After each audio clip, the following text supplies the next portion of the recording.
Hello, fellow writers. I'm Lewis. That over there is Tolkien, and you have found the Scripturient Society. Welcome back, everybody, to your favorite writing podcast with the beautiful princess-like yet goth fairy vibe, Karissa Harlow, aka Lewis, aka Catherine. I did that all kind of out of order this time, but that alter ego, the dark goth part is Catherine. That's kind of a side note.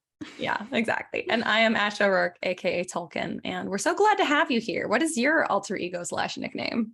Yeah, exactly. You don't have one. You don't have an evil side, or at least not one that is named. I don't think I have. I think I'm just straight chaos. So I don't really need an evil side. Like I just exist on the border between good and evil. You're already there. I'm already there. Yeah. I'm chaotic neutral. That's for sure. I think I'm chaotic good. Well, I don't know. I think that. And then occasionally I have a thought or I laugh at something that's definitely not something a chaotic good person should find entertaining. So I don't know. Who knows? But anyways, how has your week been, Karissa, aka Catherine, aka Lewis? Okay, so this is the week that I had my first jury duty. So I'm going to talk about that because it's my podcast and I can do what I want. We're going to talk about jury duty now. The first thing you need to know about jury duty is that it is awesome. I loved it. Oh my God. So this is the only person who's ever said that. It was so good. It was just county, but I guess for some reason I had thought that county would be like really simple or low level stuff, but they try both criminal and civil. So that was something that I learned. So I got there. So you have to check the day before to see if you're even going in, right? So they could cancel you like less than 24 hours before. I looked it up and I had to go in at 11 the next day. So I was like, parking is going to suck because it's in downtown. So my mom drove me and dropped me off, which is very nice of her. And then I got there and I basically got there early and I just sat around and waited. And jury duty is a lot of waiting. So you take a book or something normal. I took a notebook and I just wrote part of a story. So that was pretty cool. That's cool. And then this is actually my second time getting called for jury duty. I got called like the moment I turned 18. I think I like 6 months after. But that time when I went in, I sat there for like 2 hours. I remember specifically I was reading Something Wicked This Way Comes by Ray Bradbury. So that's my strongest memory from that day. And then they just dismissed me. This time I got to go into the room. It was so cool. Oh my God. I know. We got numbers. I was number 31 out of 35. My odds of getting picked were slim. But there was only a 6-person jury.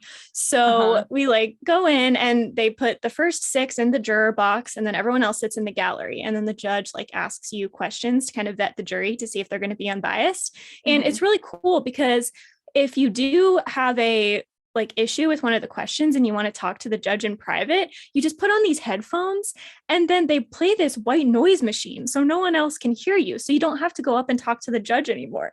What? It was very cool. And he said, like, we have this white noise machine. And I was like, that can't possibly work. It is so effective. I could not hear a word they were saying.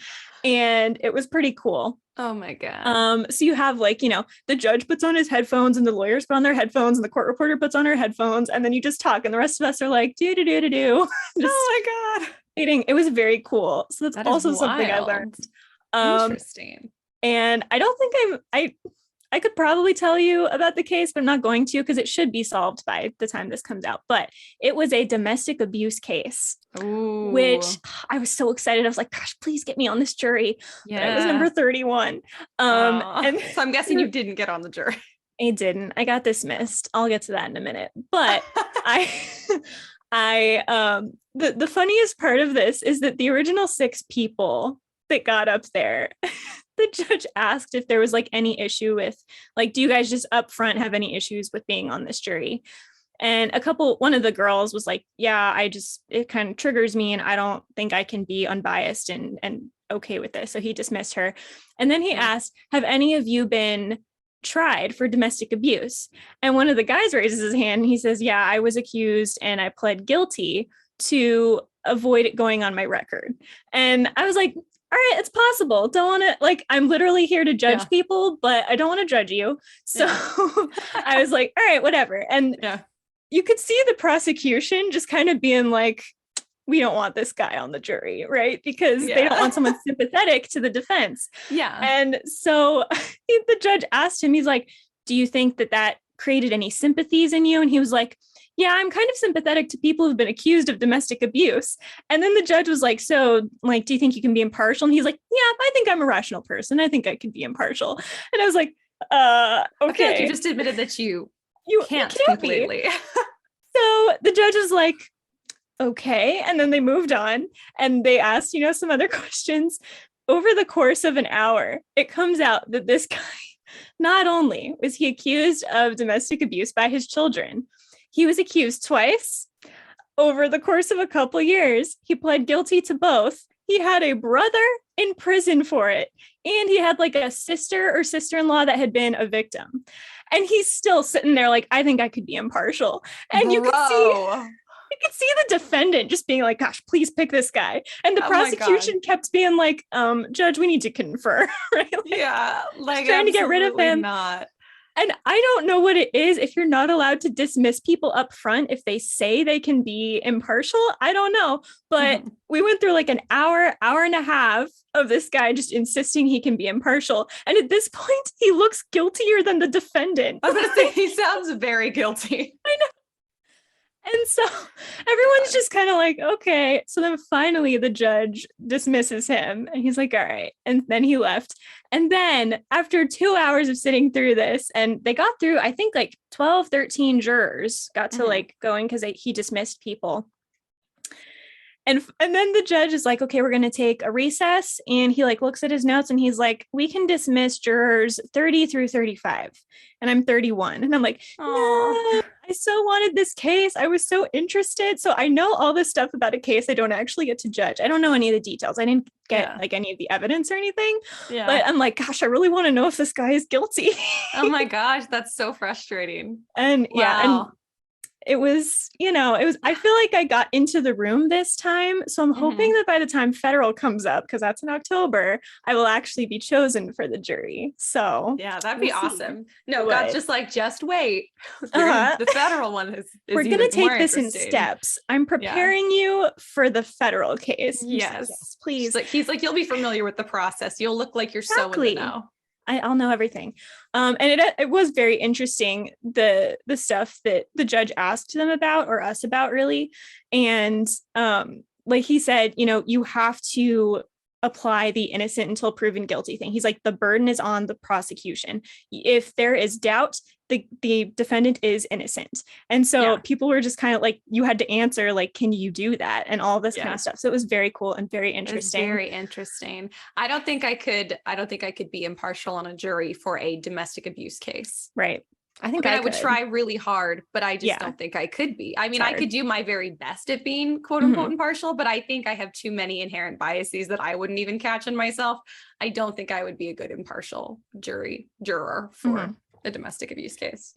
It is really interesting because everyone kind of thinks, I would assume, that you can be impartial, right? But when the judge started talking, he's like, let me just tell you a little bit about this case. And he started talking about it.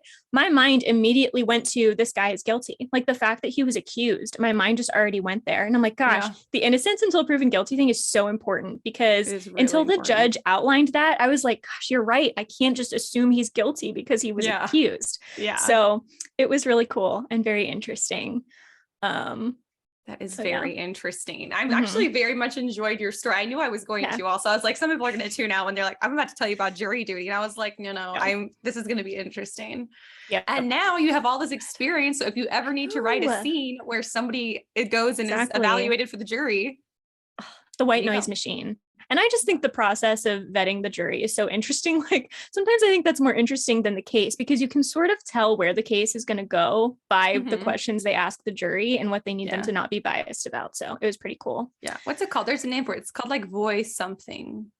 There's like, it's either, I think it's a Latin name for it.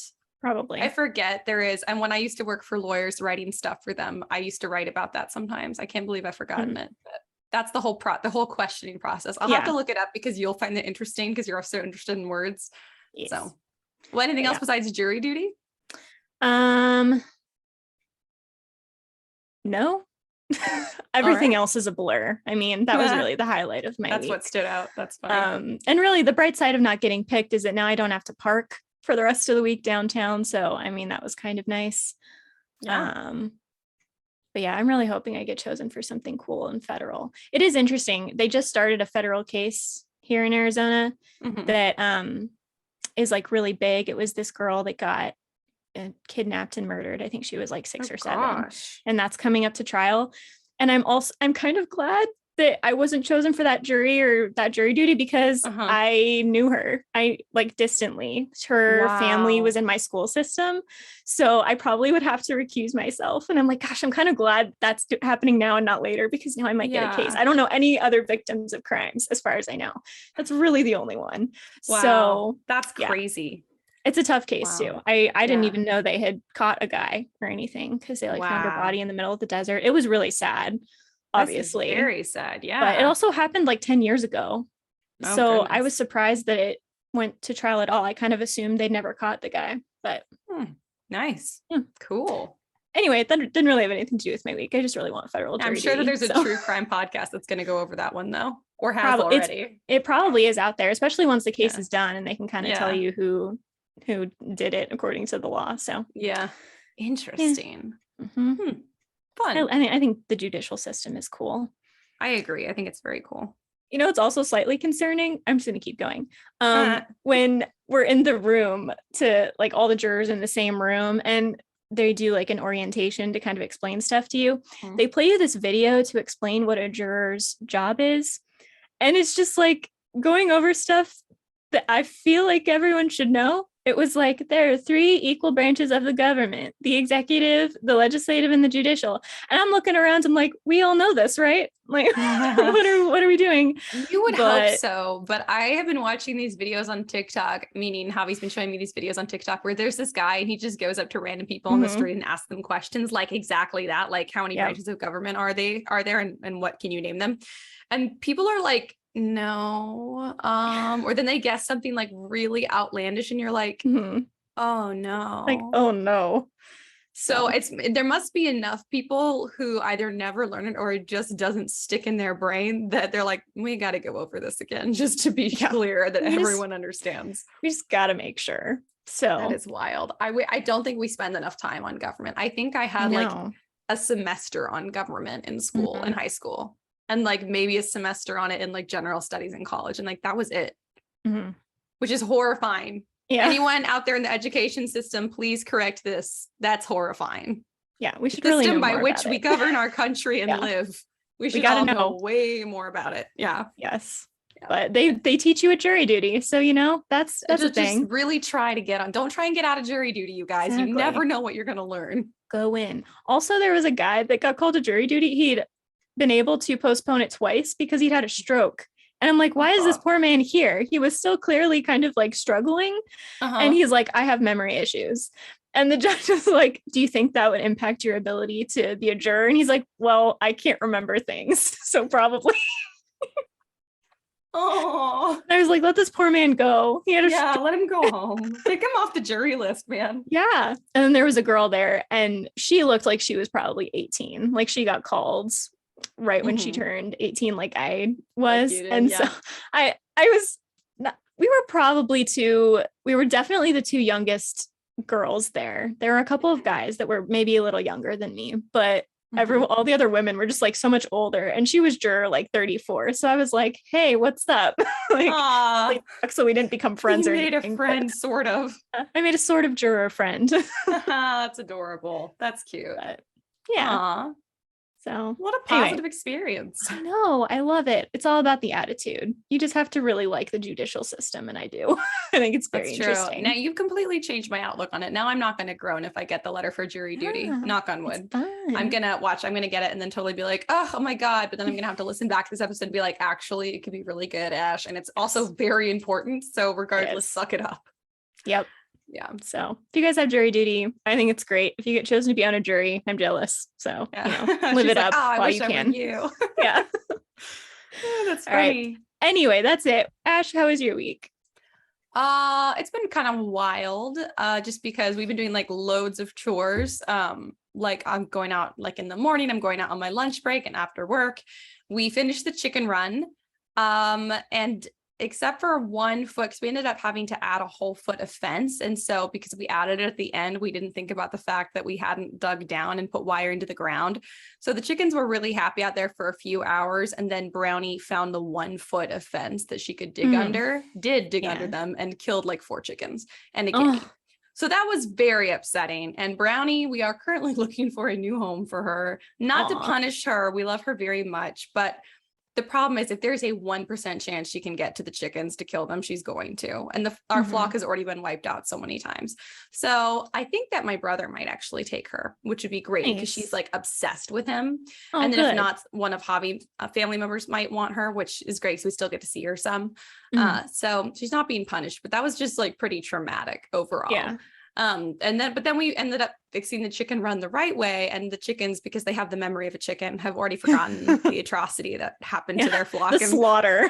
The slaughter of all of their family. They've forgotten it. And they just were like, on the chicken run, like, what a nice day. And I was like, I'm just so grateful that you are as stupid as you are, because this was horrific.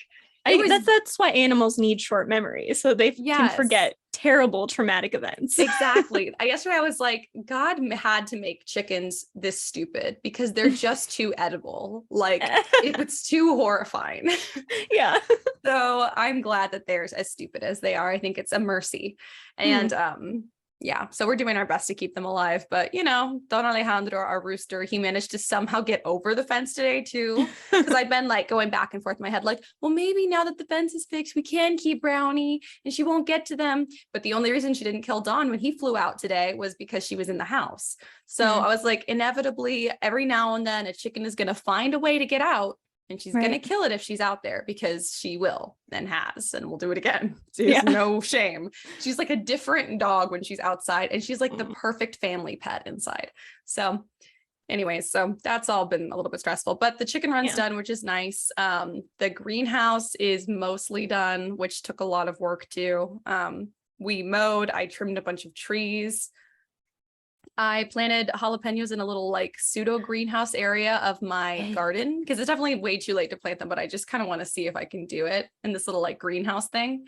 It was pretty hot in there when I opened it to water it today. So like this hot, like roll of like air came out. Yeah, it was like steam. And I was like, oh God, I hope the jalapenos like that. It's horrible.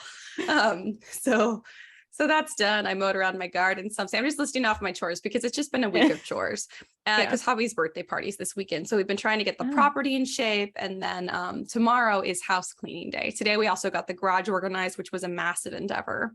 The boys have to dig a fire pit and then burn all of the random cardboard we have. So much cardboard, and they don't pick up recycling out here. So we try not to use stuff that has to be recycled, but there's just inevitably a ton of cardboard boxes. And so anyways, so they got to burn those because we have to get rid of them. They're everywhere. And then, tomorrow's cleaning the whole house. And then, I guess that's that. I mean, it's been, that's not a little. Just a busy week. No, it's not a little. And perhaps my greatest accomplishment of all is I finished reading Great Expectations. By Charles Dickens. Okay. Are you done with your week? Can we like transition into book recommends? Yes, we can. That's actually a perfect transition. Yes. Is it a recommend? No, it's not a recommend. Okay. I don't recommend Great Expectations by Charles Dickens, which is going to hurt Kendall's feelings. My co-host on That Pretentious Book Club, our sister podcast, it was her book pick. She loves Charles Dickens, and it's not because it's not a good story. It's a great story. It's just, it could have been 1 volume and it was 3 volumes. And that's just, I can't do it, man. Very artful though. Charles Dickens was an excellent writer. He just needed to edit. Yeah, he just went on and on and on. He needed to cut. I would have cut so much out of this book, but it was good. It was still a good story, but I don't recommend it. There's actually a book, I can't remember the full name of the author. It's called The Depths by Nicole something. I forget. I'll probably rec it again next week, but it's really good. I just started it and it's already really good. And it's this amazing concept. And also like the main character is at the beginning, she's like struggling with this like injury from a free diving accident. And I was like, how niche. I love it, because I do free diving. And so my little like my free diving water bottles over there looking at me like, hey, woohoo, we're free divers. And so anyways, highly recommend. I'll probably rec it rec it again next week when I remember the author's name. Actually, I'm going to interview the author this weekend. So Cool. that's exciting. Yeah, that's going to be Nice. fun. But I guess that's my book rec. Cool. Yeah. You? I don't have any. I didn't read. I would have read at jury duty because that's, you know, the one other time I did jury duty, that's what I do. But I decided to write a story anyway, which I'll talk about later. So nice. The way that you said I didn't read reminds me of the way Hoppy and all his friends, if you ever mention reading, or if you ask them if they've read this book, they all go, I can't read. They all of them can read, but they will just like deadpan go, I can't read. And I'm illiterate. I'm illiterate. No, and they just like, they'll just act like, if you ask any of them if they can read, every single one of them will say that they cannot read. And it is so funny to me. For some reason, they're just all on the same page for this joke, and they won't take it back either. You could come up to them in a conversation where they're talking about a book and you'd be like, oh, that book. And he's like, what are you talking about? I can't read.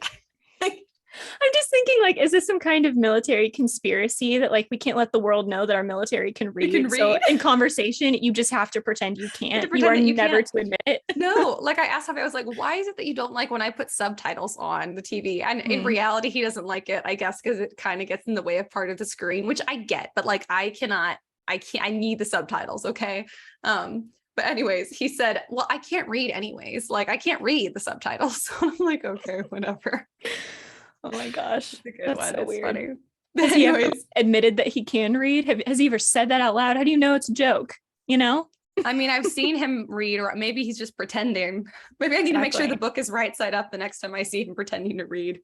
That's all I'm saying. He mostly watches videos on, you know what? He does. He'll watch videos on TikTok and I'll watch over his shoulder and now like read the caption or like read the hashtags and go, oh, it's a video about this. And he's like, how do you know that? And I'm like, because it's in the hashtag. And he's like, what are you talking about? And I'm like, it's in the hashtag. It's right here. So maybe he really can't read. Maybe I just think it's a joke. And I'm actually just being horribly offensive to all these poor illiterate soldiers. Yeah, they're like, we can't read. And you're like, ha, ha, ha, ha. And they're like, no, really good joke.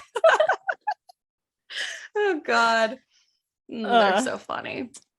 Yeah. But anyways, what about word of the week? Do we have a word of the week? I'm excited about this one. I don't know why.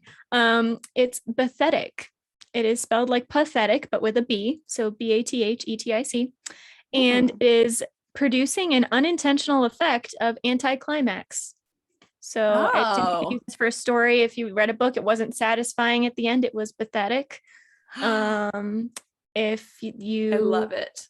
I don't know if there was like a friendship or a relationship in your life that ended and it was like not bad but not good, maybe that's pathetic, you know. Wow. That's so interesting. I didn't know there was a term for it, but it's pretty cool. And it's like easy to pronounce and it kind of masquerades as pathetic, so and you know, it's an easy way to sound smart. I found volume 1 and 2 of Great Expectations to be pathetic. Volume 3 was good. The volume 3 had a good climax, but the first 2 were aggressively pathetic. I like the contradiction there. The contradictory. I like when we make our own words. That's fun. Oh God. You know what I think about a lot, and I don't know why, is if there were to be some kind of like societal collapse or like an asteroid wiped out the world and only certain books or videos or whatever survived, what would future cultures think of us? Wow. And I'm like, what if just like randomly my house was untouched and all that these people had in the future was just the books that I owned and like the podcast and the videos and movies? What if that's the only thing they had to go on? What would people they think our world is so much cooler than it was? I know. And they would think a bunch of words existed, and I probably use stuff out of context and incorrectly sometimes. They'd probably have a word and they'd be like, we don't know the etymology of this, but it was used this way. And it's like really just me mispronouncing it or something. Me. Yeah. Also me all the time on purpose. I like to purposefully mispronounce words. So if you're listening to this far in the future, I think I'm a good gauge of what society is like, but I'm probably not. So you should branch out your search. Yeah. I like if you my are corner listening of to society. this podcast and the world has ended, just know we are not a good average for the language of our day. Yeah, we're not. Contradictory is not a word. No, Just FYI. but it should be a word. So exactly. It's fun to say. We should be the standard for the language of our age, but unfortunately we are not. The words that hopefully you guys are missing out on now that are big in our day include lit, yeet, yeesh, and other fire, but not in the sense of it's hot. Fire as in an adjective. These are just a few. Fire. There's more. Quiet quitting is a new term that I'm still trying to wrap my head around. All kinds of words, but I do think we're a better standard than that. Yeah, I like us. I think we're great. I like us too. I think you should use our language, even if it's contradictory.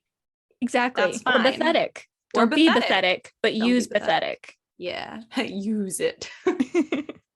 That's good. Well, should we get into the theme for this episode? Yes, I am like so nerdy excited for this one because I know you are. I love this subject. We're gonna talk. I was like, could you give me an example? And you were like, I'll give you 10. Yeah. Like, I have a list. If you're on YouTube, you can see the list. It is double-sided. There are 2 pages. Oh my God. We're gonna talk about literary devices.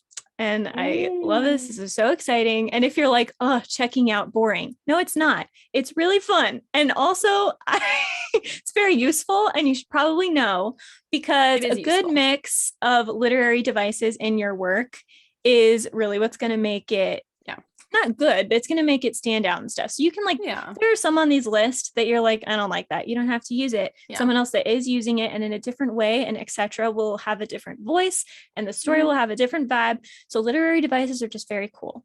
Yeah. And inevitably you're already using some. You might just not know what they are or put a name to them. And knowing what you're doing intentionally actually can help you be even more intentional. And like, maybe that's your thing. Maybe you're just really good at metaphor. Like that's just your thing. And you were already doing it before you knew it was called metaphor. So then you just really lean into that strength.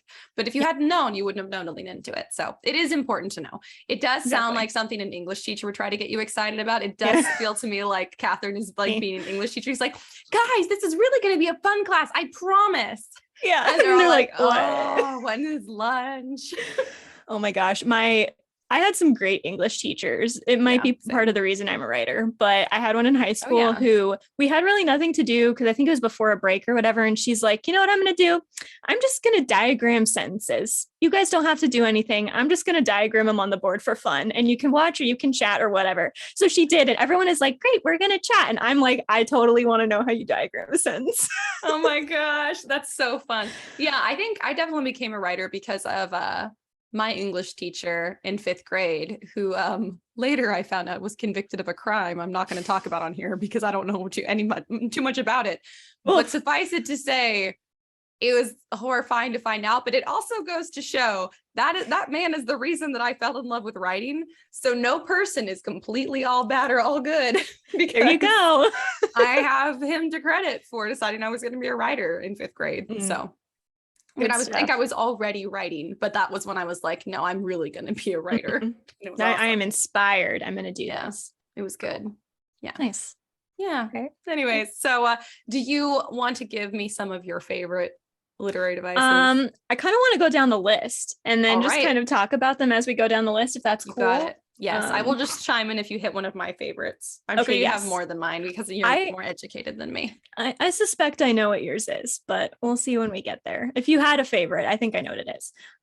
Anyway, my favorite, we're going to start out strong because they are not in any order. It's just the order I thought of them. So my favorite obviously came first, which is anaphora. And no one ever talks about this. And also it has 2 definitions, which I did not know. And they're kind of contradictory. So let's talk about it. So it's about repetition and there's the grammatical definition and the rhetorical definition. So like grammar as in normal things and then rhetorical as in like you use it in debates and rhetoric and stuff. So the grammar definition is the use of a word referring to or replacing a previous word to avoid repetition. So like in the sentence, I didn't know there was a word for that. Yeah. So oh my God. And so do they. The do is an anaphora. I like it and so do they. So it's not I like it and they like it too.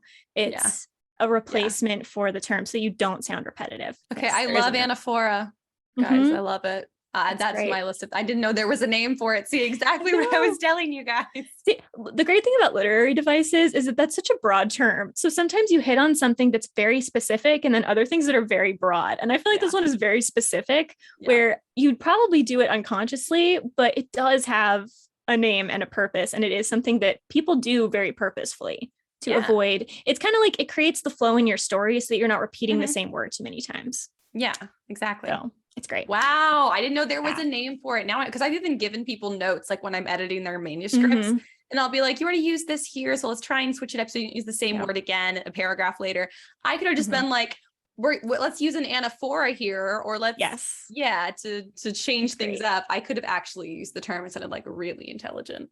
Yeah. Just put that in your notes now for myself. The climax is Bathetic, and you need some more anaphora. So so those are my notes. Work that out. Exactly. So that's the definition I didn't know. So I was like pleasantly surprised by that. The one that I do know is the rhetoric one, because I learned it in high school when we were talking about rhetoric, and it's the repetition of a word or phrase at the beginning of successive clauses. So it's like the opposite, where you're supposed to use repetition. The best example of this is the Martin Luther King "I Had a Dream" speech. So he says, "I have a dream, da da da da da. I have a dream, da da da da da." So when you're writing it, or it's really used a lot in speech writing, but I use it a lot in my books, where like if you start the paragraph with a certain, so let's say you have a sentence, and then you go to the next paragraph and you copy the format of that sentence with that like original statement.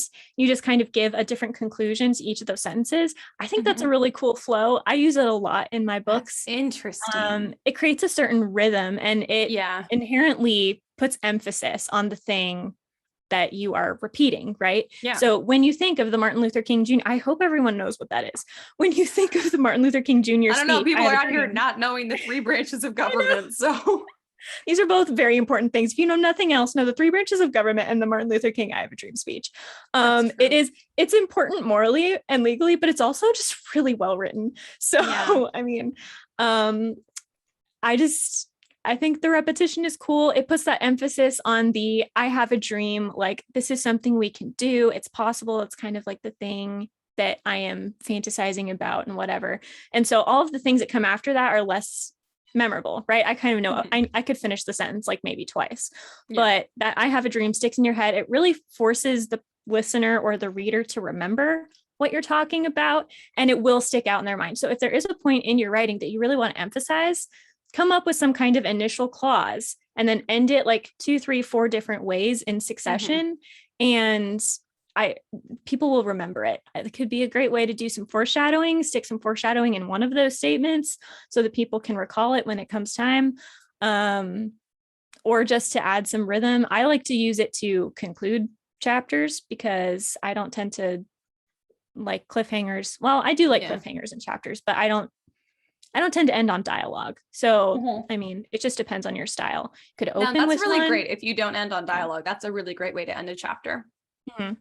Yeah. So I just really love anaphora, and no one ever knows what I'm talking about when I say it, because now I'll know. Now all of our listeners will know. Exactly. Because I'm like the only person that paid attention in rhetoric, I guess. I don't know. It was an AP class. So if you guys took AP classes, most people took literature, and we took writing and composition. So if you took writing composition, you probably know what I'm talking about. But if not, I don't know if anyone ever talks about it. Interesting. I didn't go to any AP classes because I did like different schools and they didn't have them. And then I went to community college in high school. So I didn't do things like writing and composition. Yeah. It's the kind of stuff like you probably know it exists, but you don't know it has a name. And so I feel like once you give it a name, you can do it more intentionally, which is why I think this is cool. Yeah. So anyway, that's anaphora, and it's super fun. Do you have anything else to say about it? I'm going to move on. No, it's good. I was just thinking about how once a philosophy professor told me I used too many adjectives in my essay, and he gave me a C on my paper. I was a straight A, actually above straight A student with a like major in literature and minor in theater. gotten A's on all of my papers ever, except for that one. My philosophy professor didn't like how many adjectives I used. That was his That's only crazy. comment, and he gave me a C. And like maybe a low 90, but come on, a C. And then a community college writing professor, well, not professor, a writing teacher in community college who just straight didn't like me, and he gave me a C as well. And I don't even remember why, but I remember I completely disagreed with his feedback, not because I'm arrogant, but because I have a history of teachers and professors being like, this is a reasonably well-written paper. Like you might not agree with what I've written, but it's hard to be like, this was trash writing. Yeah. And apparently that it was trash writing, and I cried in the bathroom stall. So, oh no. Anyways, that just for some reason, something about that brought me back. So sad. Yeah. Anyway, anaphora. Let's make some positive associations with that one. Anyway, because I love good things. Yeah. All right. What's next on your list? Okay, so personification, which most people probably know, it's when you attribute personal qualities or human characteristics to something that is not human. So if you use things like the wind whispered through the trees or something like that, the wind cannot actually whisper. So you're attributing something human to it.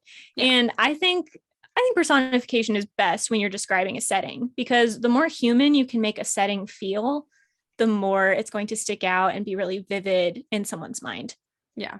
So when they're reading it. So I think it's a good tactic to use. I don't tend to use this one a lot because part of me just feels it's weird to say that inanimate or tree things are talking or doing human things. I have to really feel like it's like the perfect usage, like the perfect one. Like I can actually give you an example of this from, I think it was 11 Thumps in the Gateway to Foo. That, or it was something I read recently that was basically, oh wait, maybe it was you know what? I take it back. It actually was Great Expectations. And this is the line sounds like something that should have been in 11 Thumps in the Gateway to Foo. Yeah. No, I didn't really like it because it confused me, but it was personification. It was something like the raindrops on the windows were something to the effect of they were the tears of a troll or something that had cried and used like the window as like a tissue, something to that effect, which I was like, okay, well, the window's made of glass. Yeah, it's not tissue. You can't use it as a tissue. So that's why I was just like, I don't think so. Like this. Like you could have said it was like a troll's tears or something, but I'm also like, why a troll? Exactly.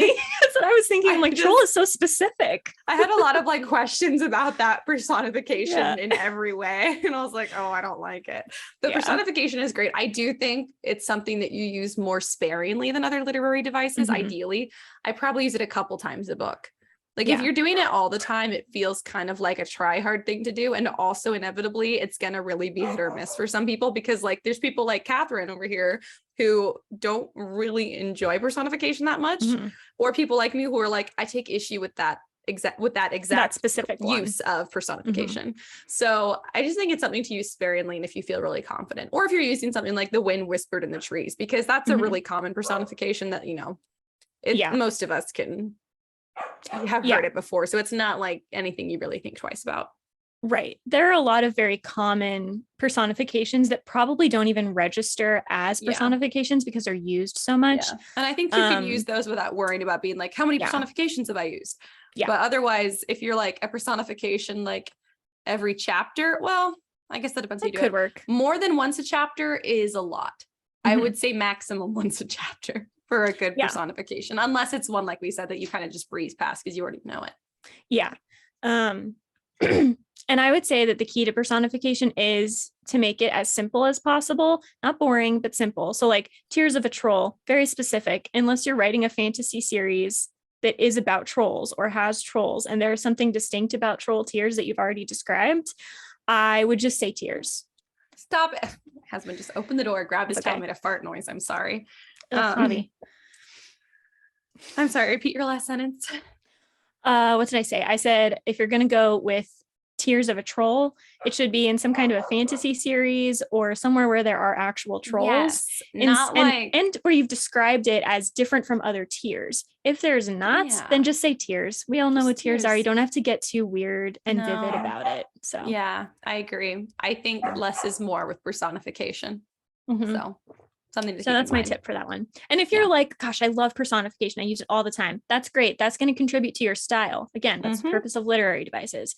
But I do think just make sure you're being fair with them, that it's not so complicated that it's actually confusing the reader as opposed to saying something clear. So when you say something like the wind whispered through the trees, we all kind of know that wind can kind of sound like a person sometimes. Clouds take on certain shapes. Again, setting is a really good place to use it because there are a lot of things in nature we just attribute human qualities to, even though it doesn't really make sense if you think about it. What is it?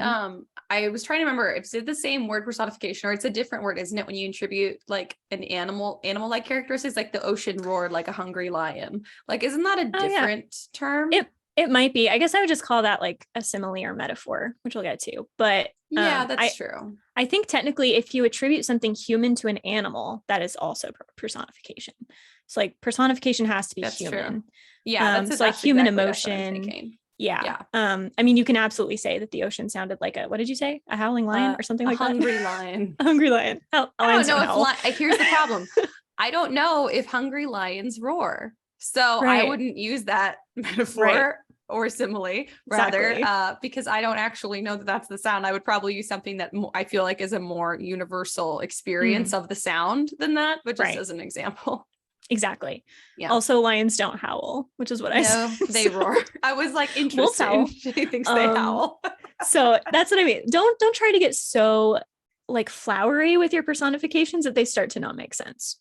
Yes. That's really where I think you just got to be cautious there. Otherwise, personifications can be great. Really, you should be trying to make them sound so normal that it doesn't register as personification. Yeah, that's the thing. So, all of your literary devices should be used in a way that feels natural enough that no one's like, oh, look, and metaphor, a simile, an allegory, whatever. The thing we already said, anaphora? Anaphora, yeah. An anaphora. You don't want people to like be noticing because then it pulls them out of the story.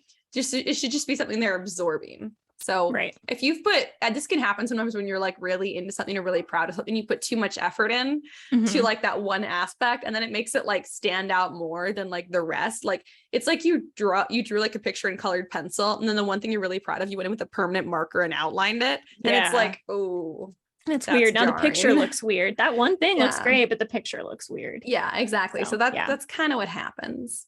Yeah. Yeah, I agree. Can you tell that I love metaphor and simile? Yeah, I know. That one's coming. One more between those two. Oh, and it kind of goes with the picture thing. Ekphrasis, I think is how you say it. Ekphrasis. Yes. And it is when you describe a work of art outside of the writing in very strong detail. So this is actually pretty ancient, pretty classic. There are whole poems that are just ekphrasis, where you just describe a piece of art so that the person reading it can experience it on a certain level, even though they're not seeing it. Not my favorite. Yeah, probably not. Not my favorite. I don't do this one either. It's kind of one of those ancient ones that if you're going to study literature or if you're reading classics, it's going to come up a little bit more. And so just, I don't know, there are certain things in literature that were very common in the past. Genealogy lists is one of them. We're going to talk about a couple of them later, but they seem so boring and weird to us now, but it's good to acknowledge that at one point people enjoyed them and they were good. Yeah. So like if you couldn't go to museums because there were only so many museums or art was kept only for the rich or whatever, if you wrote a poem about it, you can read about it, you can kind of experience it. So it was something that people really enjoyed in the past. So if you're going historical, like far historical, or if you're trying to give some kind of classic vibe to what you're writing, that could be a good direction to go. And you don't have to go on forever, but or if like your story involves a piece of art, because I did write a book once where there was like this portrait, like it was really important to like the history of the story and kind of the plot later on. And so I did describe it some, but I described it really briefly because I didn't like have a lot of experience with describing art. But maybe if that you have that in your book, a good strategy would be to go read some of like the great, like some of like considered like the greatest poems that use what's the word? Ekphrasis? Ekphrasis. Yeah. Ekphrasis. So maybe go read some really good examples of ekphrasis. So then you can like be like the best at describing that piece of art in your book. If there's one that you need to describe, because I don't think I did a very good job with mine probably. Cause I was like, I'm moving on. Is it boring? There's a portrait. Moving on. Yeah. Yeah, if there's like a detail in the portrait, if there's some kind of artwork that's like, if you're reading a murder mystery or something like that, there's a small detail that's important and you want to note it, but you don't want it to stand out. You could go ekphrasis and just describe everything really in detail. And readers are going to be like, oh, we're just describing a portrait in a lot of detail. They're going to know the detail when it comes up later, but it's not going to strike them as foreshadowing so much. Yeah. Interesting. Yeah. I'm also trying to think, what was the poem we had to read in school? I assume you had to read it too. It's like Ode to a Grecian Urn. Yes. I was like, gosh, what a cool title for a poem. And then I read it and I was like, it's literally just an ode to a random Grecian base. Urn. Yeah. Yeah, I have like no memory of the poem, but I know that I read it. But I remember the title vividly because I was like, wow, what a title. I don't know why that title sticks out so much, but it's very striking for some reason. A Grecian urn. Oh, I wonder what this is about. It's an ode to a Grecian it's a metaphor urn. And it's not. It's not. It really is what it says it is. Yeah. Speaking of metaphor, let's move on to simile and metaphor, which I'm going to put together because they're kind of the same thing. They are kind of the same thing. The only difference is using like or as with simile. Yeah. I'm so excited you know that because this is like the piece of knowledge that I have that in non-literary circles, it's like my trivia. I'm like, what's the difference between a simile and a metaphor? And people are like, people not know that? About? Yeah. And they'll be like, everyone knows that in the three branches of government. Exactly. They'll be like, this is a metaphor. And I'm like, no, that's a simile. Simile, actually, because it used the language like or as. Yeah, exactly. So yeah, that's the difference. A metaphor is a direct comparison. A simile, where you say essentially the thing is another thing. Yeah, it's like, and the ocean was a hungry lion roaring for its dinner. Yes. Instead of the ocean was like a hungry lion roaring for its dinner. Exactly. One's a metaphor, one's a simile. Yeah. And direct versus indirect. Yeah. And it makes it, I love it. I love it so much because like, they're very, very different styles, but you can always apply them to the same sentence. Like there's not a sentence that has a simile that couldn't be a metaphor and vice versa, that it has like such a different vibe. And it's so weird because it's only like taking out the word like or as to make it a metaphor. So it's so powerful and interesting. Yeah, it does have that direct/indirect feel. So like if you're just going bold, you go metaphor. If you're trying to kind of hedge a little bit, you go simile. I find that I tend towards similes. What are you? I use more similes because I think that you can, and I think you have to use metaphor really sparingly. Yeah. Because it's kind of has the same thing we talked about before. Like if it hits wrong for somebody, then like it hits really wrong and it'll take them out of the story. So I do think you have to be a lot more sparing, like metaphor as well. Like I almost think a chapter is too much for metaphor. Yeah. But it of course depends on the metaphor, but that really sounds like too much to me. But simile, you can use multiple times a chapter. I mean, subtly and not like in an unoriginal way, but I think you can use simile really frequently, but because metaphor is so intense and direct and you're saying this thing isn't like this thing is this thing, and it's so much more definite and powerful, so you just don't want to do it all the time, and you want to make sure that you are intending to make a big statement about the thing you're making a statement about, because a metaphor is a statement and a simile is just a description. Like simile you could use in an anaphora. You could use it even in like back-to-back statements if you're describing like a new person or a new setting or something, because keeping that format can make it still feel kind of part of the same sentence and in the same vibe, and it's not going to sound weird. I don't know that I would ever put metaphors back to back. It's possible it would work sometimes. Yeah, it would have to be like a really specific circumstance. Metaphors are just so much more bold. And like you said, if there's anything even remotely off in the metaphor, like if you compare the ocean to a hungry lion and someone is like, but it doesn't have fur, or like something, like it can't be, because it's just there's that detail that comes to mind that's not the same. It's not going to hit very hard. I don't think I would use that metaphor. I'm using it as an example because it's a good one. It's a one I've heard a lot actually, because people have used it. But that's not a universal experience. Now, a universal experience is hearing the sound of the ocean in a seashell.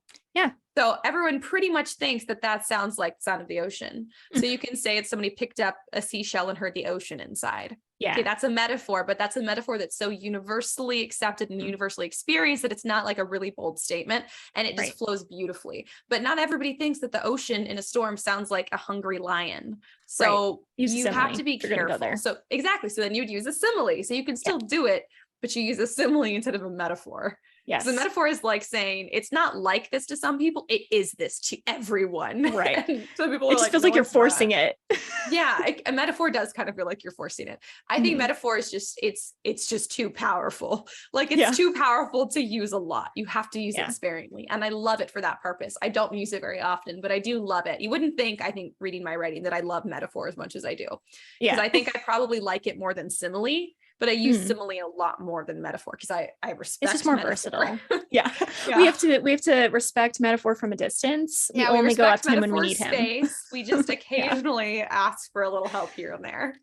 Why does simile feel like a woman and metaphor like a man? That's interesting. Because of exactly that. Because men are typically more direct, and it's accepted for them to be more direct, and women have to be more like, so I had this idea to be like, the sky is blue. Women are like, so I noticed, I think the sky looks kind of blue today. That's so true. Men are like, the sky is blue, and everyone's like, yes. Actually, men are like, the sky is green, and you're like, I actually think that I think it's not green. It looks to me like it's blue. And they're like, it's green. Blue green.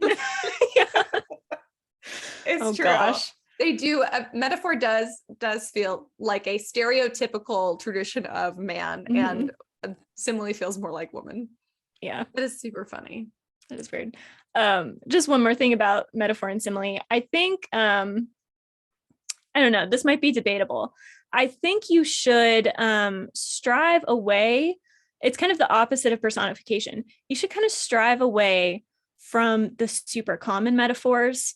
So calling something like black as pitch, black as night, that's one that always comes to mind. The kind of stuff that doesn't feel like simile or metaphor anymore. Yeah. I would not use it. Personification, for some reason, that just feels like an apt description, but it feels lazy when you try to copy really common similes and metaphors. Yeah.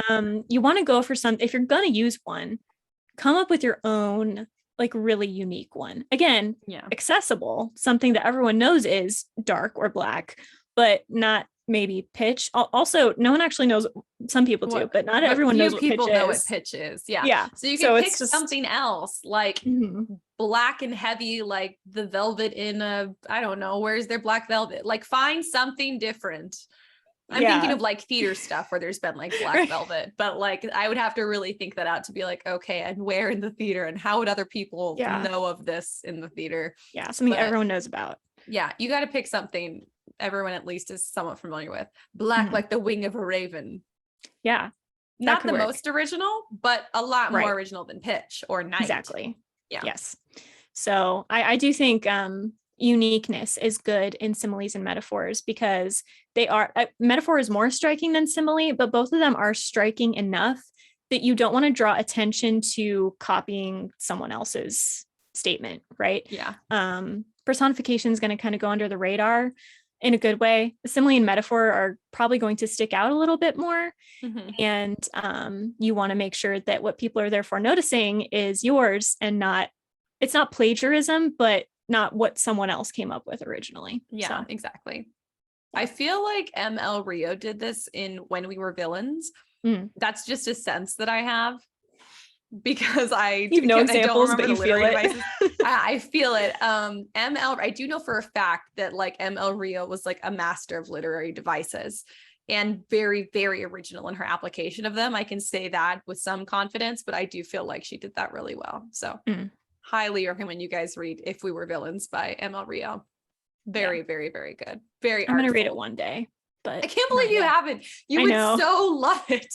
I know. The craft is excellent for like a contemporary novel. I think it might be the best I've ever read craft-wise. Oh my gosh. I do need to read it. My problem is that it's expensive, and I know I could go to the library, but I want to own it. You want to own it? And I want to spend less than $20. So look on thrift books. I should. I think I have. It's not there yet, or it wasn't there when I looked. So maybe now. I don't know. But maybe no one is selling it back to thrift books because they're like, no, this book is a masterpiece. All right, moving on. Next, we have allusions with an A. Allusion. And that is calling something to mind without mentioning it, or a passing or indirect reference. Yeah. So this is the example that always comes to my mind is if you read anything written, I don't know if it's worldwide, but certainly in the West, there are probably biblical references in books, classics, older, that don't even seem like biblical references, but they are, because it was such a common, everyone kind of read it. So it was the only thing that authors could use to get a universal metaphor or reference out of. Yeah. But you can really reference anything in an allusion. You could reference Shakespeare. That also happens a lot because most people know who Shakespeare is. ML Rio. Yeah. You guys, seriously. The one that comes to mind most, and I'm gonna forget which book it is in the Percy Jackson series. I think it was 4, maybe 3. I don't know. There's this part where Percy is like running away and he passes a guard and he like just briefly comments that the guard is reading a book about a young wizard or something. And you're like, it's Harry Potter, but the name Harry Potter is never mentioned. Yeah. So that would be an allusion to Harry Potter. Yes. Exactly. And little things like that are kind of fun. I would not overdo this one also. Unless it's going to be really important to the climax or to some kind of characterization. If your character is just the kind of person that notices that kind of stuff, go for it. Or if it's going to be some kind of key to a twist, go for it. But generally speaking, don't just like pack allusions into your books. I don't know if this is a universal thing. I always feel really motivated to do that. I'm like, I just want to reference all the other books I love and all the things I love. Don't do it too much. Don't do it. So I probably it don't might do just it be ever, which is, it's good to do like a few times a book, but that's one that you definitely use sparingly. Yes. Yeah. And it can be like a fun Easter egg type of thing. Yeah. I don't know if it would be considered allusion if like you take Six of Crows, any kind of reference to Shadow and Bone is an allusion, or is that just an Easter egg? I don't know where the line is between those things. I think an Easter egg is just another word for certain types of illusion, because Easter egg is like a newer word that we use. Like within the universe. Yeah. Illusion is what an Easter egg is, kind of. Yeah. So and I think more secular. I think Easter egg is probably like more like secular pop culture type information, like the book about the wizard, or referencing like a band of like 6 cool criminals from a place out, and that sounds like that has like a name you can't pronounce or something stupid like that. Right. You could be referencing Six of Crows. So I think it would be both an allusion and an Easter egg. But like an allusion to something biblical, I don't think would be an allusion or an Easter egg. I think it would just be an allusion. Just an illusion. Yeah. Because it's so classical. Yeah, exactly. The more classical it is, the more illusion it is. Because the more it's just a universal illusion reference. it is. Yeah. Another example of this is, I just thought of it, in the live action Beauty and the Beast movie. In the opening song, Belle goes to the library and she says, I read a story about 2 lovers in fair Verona, which is Romeo and Juliet. Yeah. So it's like, you don't use the title Romeo and Juliet. She didn't even use the word Shakespeare, but the way she describes it, it's so obviously what you're talking about. And if you get it, you get it. And if you don't, you're like, oh, okay, it's just a story she read. It's great. You can move past it. I don't think that allusion should ever be super necessary to the understanding of a story, because you can get really niche with it. Niche, whatever. Yeah, you can. I don't think I use illusion at all, really. And I don't really have any desire to. I don't think it's a necessary literary device. It's one you can play with as you want to, but it's more like the sprinkles on top that you add. Like, you don't have to have them. Yes. And I don't think I use them at all. And I don't think that people miss them when they're not there for the most part. Right. So I agree. Do what you will. If you enjoy them, use them, but be subtle about it. Yeah. The one that I'm sort of proud about it. It's possible it won't make it into the final version one day, but I managed to reference Gallivant in one of my books, where one of the guys is kind of out of it and like injured, and he's singing the words to the secret mission song. So he's like, we have to go kill my brother and all this kind of stuff. And I crack up at that scene all the time. That is so funny. It's like a little joke you put in there for you. I do feel like illusion is often more for the author than the reader. Yeah. And it is one of those things too, where it's like, if you've seen Gallivant, you're going to be like, oh my gosh, this is a reference to Gallivant. And if you haven't seen it, it still gets across the point of like, oh, he's just delirious. Yeah, I was thinking you were gonna do something like "This is my moment in the sun," because that feels like a line that some people could say. You could slip into a lot of books really like subtly, but it's from the most ridiculous song. You guys have not watched Gallivant. Go watch Gallivant. God, I need to rewatch that whole show. I know. It's so good. No one wants to watch it with me. That's another problem, but force hobby. I bet he'd like it. I don't know. I feel like he would. I feel like he says that he's watched it all, but I think he just told me that, so I would stop asking him to watch it with me.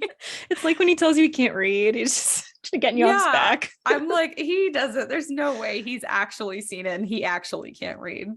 No way. The man is a geologist with a degree. He had to read something. Actually, apparently, he was in an AP Lit class in high school. He read Great Expectations. This is when he admitted to me that he can in fact read. And he really liked it. And he remembered a lot about it. He's like, isn't the main character named Pip? And I was like, I didn't even know that. Wow. Yes, question mark. I was like, is it? And I looked at him, I was like, oh, you're right. And he's like, yeah, I really liked that book. And I was like, the hell, who are you? I really like this person. Book. Oh my gosh. So he would recommend it. That's a hobby rec for all of you. Cool. I don't. I haven't read it, so I can't tell you if there are illusions in it. There probably are, because it's classic. Inevitably. But yeah. I'm sure I think illusions can sometimes slip in there. But anyway, it's one of the ones that I have to keep a close eye on, because for some reason I'm just really prone to put a lot of illusions into stuff, and it eventually just overtakes things, and I'm like, okay, you got to cut some of these. That is adorable. This is your story, not this one. So I don't think I have an illusion problem, but I could probably use them more. So yeah, I'll take some of your illusions. Yeah, give them to you. So next one is allegory, and this one's one of my more favorites. Broad. Yeah, this is one of my favorites. And an allegory is a story interpreted to have a hidden meaning, or to have kind of a like secret intention behind it. This is one of my favorites, but this is not something that I've attempted, because I think allegory, when done wrong, is atrocious. Yeah. So you have to be stupid good at allegory, like so good at it that it's like, is it an like that people can argue about it, like Lord of the Rings and even the Chronicles of Narnia. People still argue about, is it really allegory? Is it not? I mean, I would say yes to both, but the fact that other people can make an argument against, you've done allegory right. If anybody can make the argument that it's not, because the story that you're making, that you're actually telling via the allegory or whatever, or vice versa, has to be just as gripping and authentic. So I love allegory when it's done well. It's just so rarely done well. But I do love it. Did you like Pilgrim's Progress? Did you read that one? I did like Pilgrim's I did Progress. I enjoyed it. Yeah, I think that was done well. Everyman. That's that one, right? Yeah, Everyman. Yeah. That was good. That was a really like direct allegory, but I still really enjoyed it, because it was very directly what it was. Exactly. I will say Christian fiction has a bad habit of doing really bad allegories. It does. It's either really good or really bad. Yeah, which is really an allegory thing. Yeah, it is. The Prodigal Son is probably one of the most popular allegories that I've seen done well. It's a concept even people who are not really familiar with like biblical literature are still probably know the story of the Prodigal Son to some degree. Because it's so well adapted into allegory in so many different forms. I think that's probably one. There's probably and the Good Samaritan. The Good Samaritan, yes. Also another one that's like often turned into allegory and done really well. Yeah. My favorite allegory is the classic one, which is Allegory of the Cave, which I do really love, even though there's really not a story. There's no just story. A guy coming out of a cave. I think it's very fascinating. It's not a story at all, but it is really fascinating. And the whole thing is just like a really strong allegory. Yeah. Philosophy uses allegory more than fiction by far. Yes, because really allegory is just a really, really long-winded metaphor. Yes, that's what it is. That's probably why I like allegory so much. There you go. And in my head, I'll get like full allegories going just for like how I'm trying to like describe something to someone, and I'll tell it in a full allegory.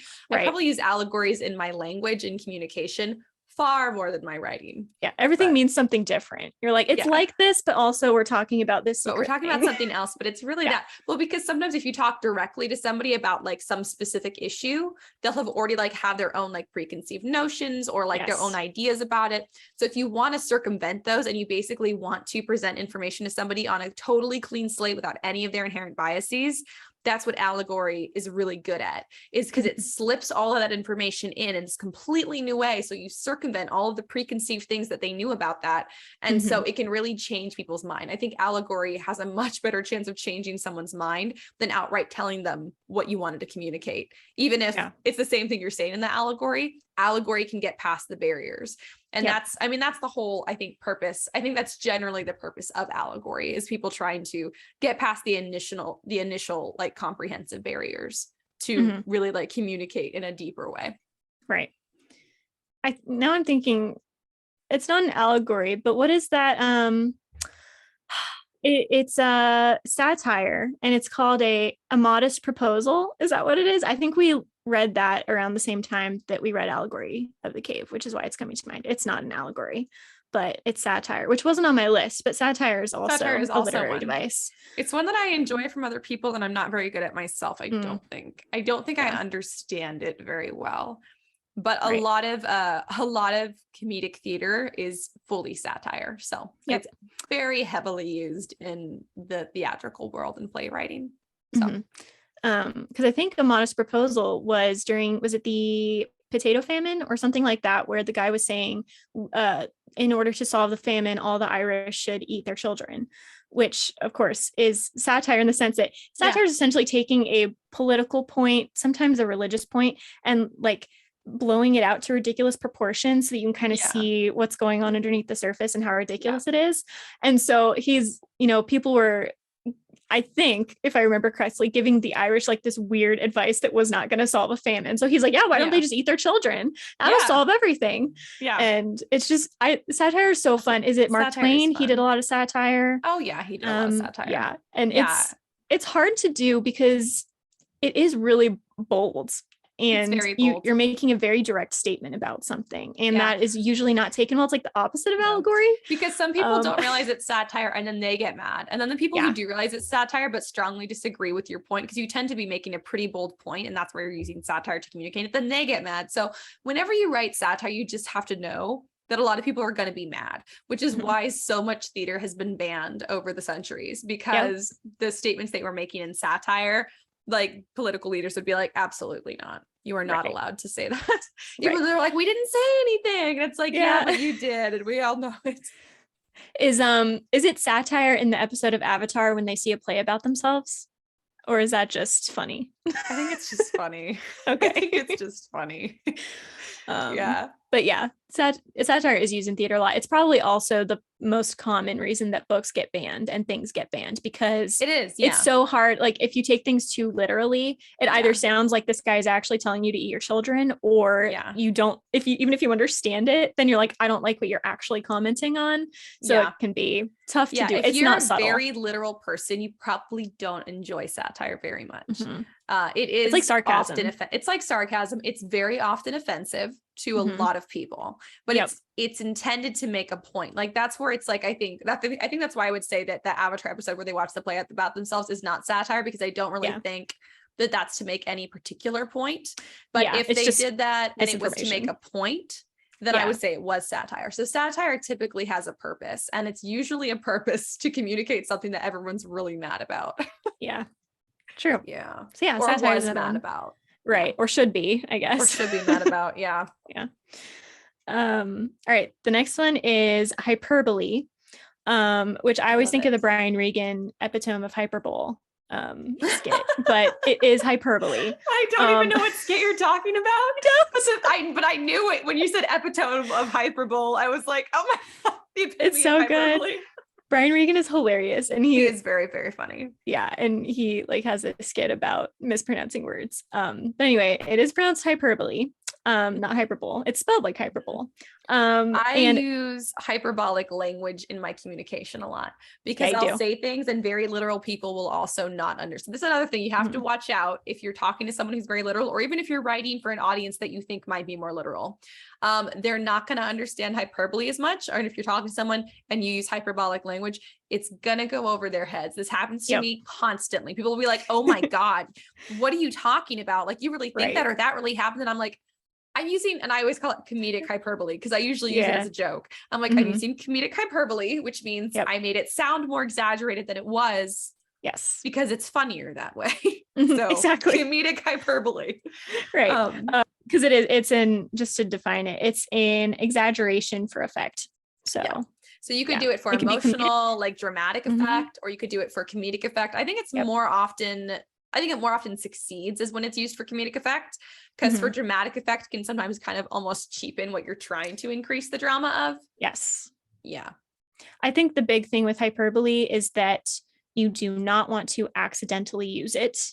And you have to be very careful, because if Yeah. you are trying to say something dramatic, you do not want to cheapen the point by exaggerating Using it too much. hyperbole.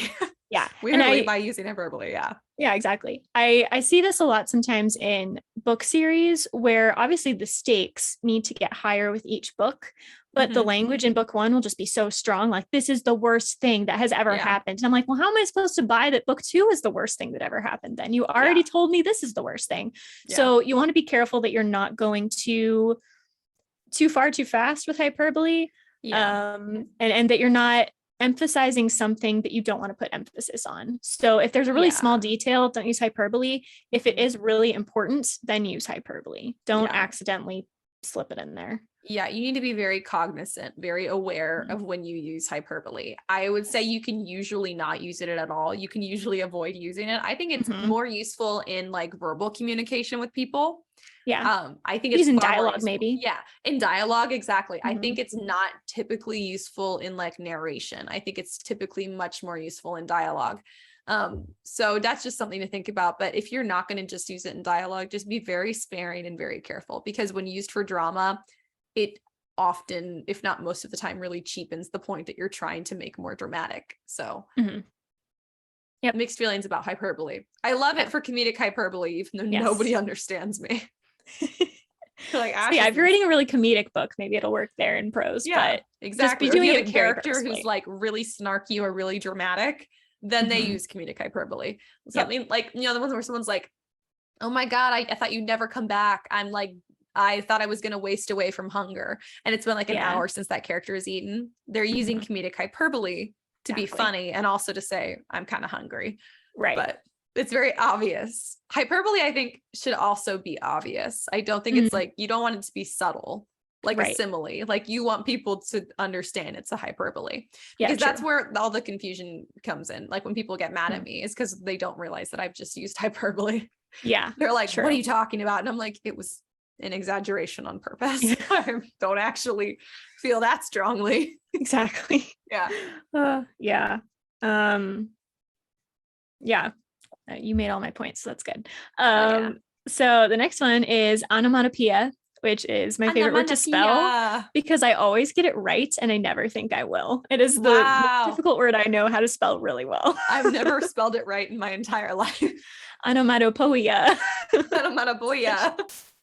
And that's a word formed or used from a sound associated with the thing described or making the sound of that thing. So like crack or cuckoo or sizzle, right? The Z's and Yeah. sizzle is the sound that it makes when it's sizzling. These, I would be very cautious with using too many of them. It can I work. would say use more original ones, if not. Yes. Kind of like metaphor. Like, if you think of a sound and you find a way to use letters to communicate the sound that is a more universal experience, I would say use that over the onomatopoeias everyone is more familiar with, because those are so overused. They are. Yeah. And I think sometimes writers will use them to replace action or emotion. Yeah. In a way, maybe not emotion, but action for sure. Yeah. And it's kind of like the comic book thing where they're in a fight and then it's like pow, boom, all that kind of stuff. Yeah. When you don't have the picture, you don't want that to be the only thing that you are using to describe a battle scene or something clattering to the floor. I don't know. You could say something like, you heard the crunch of their jaw when their gauntleted fists connected, or something to that degree. Yeah. And then you don't need an onomatopoeia, and you've also given a more original like understanding of the sound and a more like universal understanding of the sound. But if you were just like whack, I heard a whack or a pow or a whatever.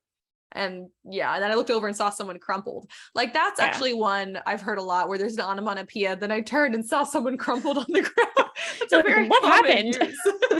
Which is, it's funny. I do like the I do like that it's the sound and then we see the results of it, because that's kind of realistic of the experience of when you hear a sound and then you see the thing, like when you hear the sound first. True. You're not looking. Which I think is a great kind of structure to use in fight scenes, or when something surprising happens, because then you don't have to use the word suddenly, which I have a problem with overusing.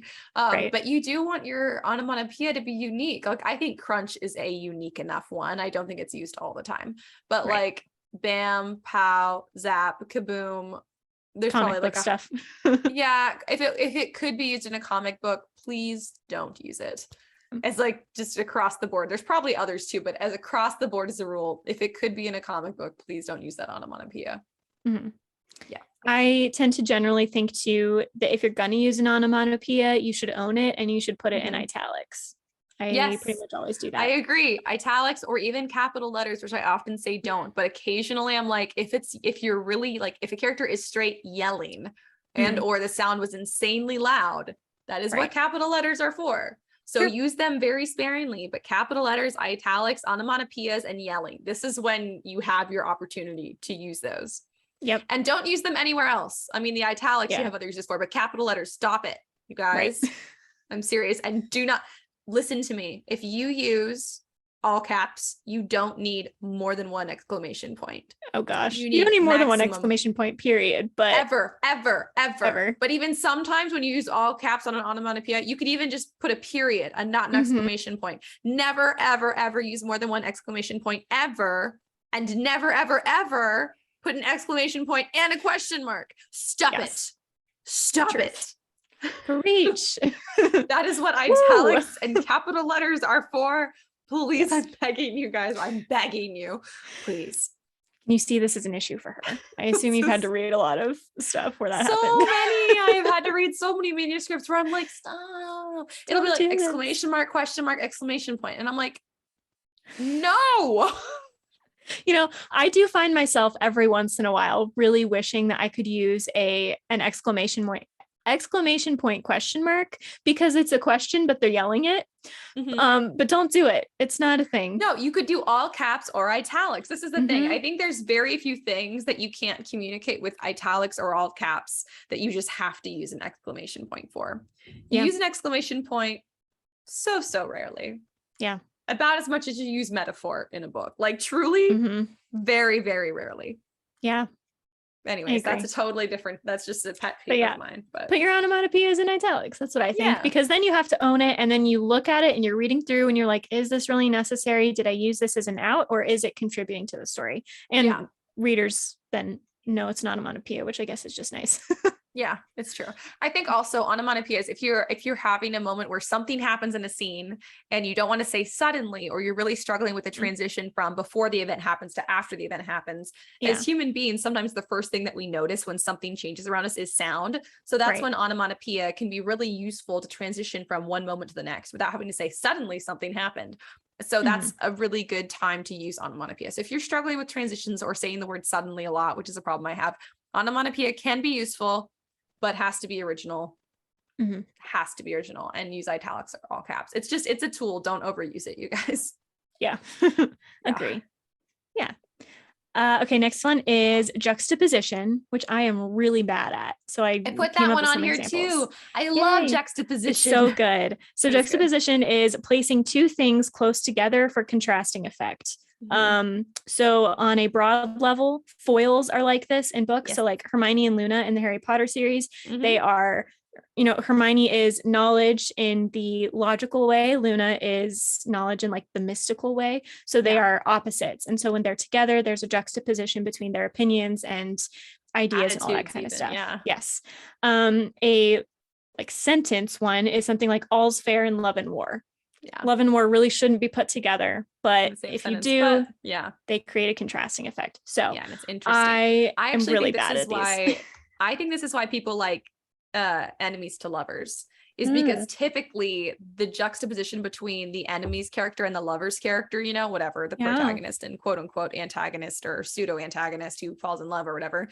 I think that the juxtaposition between their two characters and histories is what I think so many of us find so fascinating. But there's a huge opposites attract. Yeah, it's the opposites attract idea is often juxtaposition, or even when it's not, because to be juxtaposed, it doesn't have to be opposite completely necessarily, but it has to be noticeably different. Yeah, it has to seem opposite. Yeah, it has to seem opposite. It has to seem like these are puzzle pieces that would not fit together, and then they're juxtaposed. And so I think that that's just an interesting thing why people like enemies to lovers. But juxtaposition can happen, between other characters, like Hermione and Luna are juxtaposed. I'm trying to think of examples. Juxtaposition is like a very common literary tool, and I really like it. If you're doing love triangles right, there should be some juxtaposition between the two options. There should, so there's another one. I almost feel like juxtaposition is not just like your complete polar opposites. I mean, you could use it in that sense. I think it's often you have like one or two things in common, and then everything else is so different, it almost makes it seem even more different. Yeah, because they have to go together and also seem contrasting. So it's not just two opposites. Two things that fit together, but are so different that it sounds like they shouldn't fit together. Yeah, exactly. And it almost, because you see like the kind of the quote unquote opposite of the other, it gives you more like a clearer idea of each of them, if that makes sense. You know, like we know what light is because we know what dark is, and vice versa. So the juxtaposition between the two actually helps us define what light and dark is. I think that that's also like practically the purpose that juxtaposition can serve. Yeah, true. There are some things that you can only really define as the juxtaposition to something else. Yeah. Or at least most easily define. Yeah. Also, I like the word juxtapose and juxtaposition. It's a fun word. So I want to say it as much as possible. Juxtapose. It's fun. Another one is beggars can't be choosers, which I thought was interesting. I'd never thought of that one as a juxtaposition. Interesting. So, beggars can't be choosers. That's interesting. Yeah. You can do it small scale or big scale. Yeah. So it's not exactly what you think are opposites, but they are kind of opposite, but they're like in the same universe. Yeah. Yeah. They can coexist, but you wouldn't think they would. So. Yeah. Interesting. Love juxtaposition. I know. It's so fun. It's good. All right. So I just want to talk really briefly about the invocation of the muses, which is another ancient kind of literary technique. I really don't see it very often. I was trying to come up with a cool example. Because I was wondering what example you were going to use for this. I was like, oh. It's essentially when you start out a story by having the storyteller ask, quote, the gods for help to tell the story. I feel like this one could be really fun to see in a modern context, where the storyteller, if you have like an unreliable narrator, or you have any kind of single narrator, or maybe a plural narrator, which I've only ever seen in The Virgin Suicides by Jeffrey something, I'm gonna forget his name. That sounds and interesting. It's like this group that is telling the story, and it's very hard to do, but it's very cool and it's done well. I feel like if you have one of those situations, you could have them talking amongst themselves, or kind of asking a godlike figure for help to tell the story correctly, and that can contribute to character.